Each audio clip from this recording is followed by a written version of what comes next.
રાજ્યમાં 24 કલાકમાં 168 તાલુકામાં વરસાદ. દ્વારકાના કલ્યાણપુરમાં 12 ઇંચ વરસાદ. જૂનાગઢના માણાવદરમાં 10 ઇંચ વરસાદ.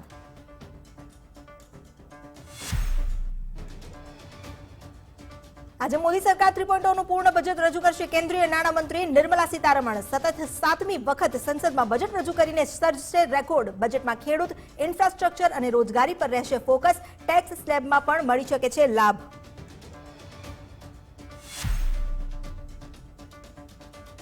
રાજ્યમાં 147 તાલુકામાં વરસાદી જમાવટ. સૌથી વધુ દ્વારકાના કલ્યાણપુરમાં 11.5 ઇંચ વરસાદ ખાબક્યો તો માણાવદરમાં 8, પલસાણામાં 7 ઇંચ વરસાદથી જળબંબાકાર.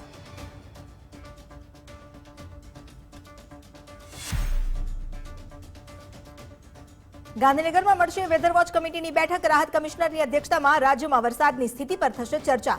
હવામાન વિભાગ, સેનાના 3 પાંખના અધિકારી, એનડીઆરએફના અધિકારી રહેશે ઉપસ્થિત.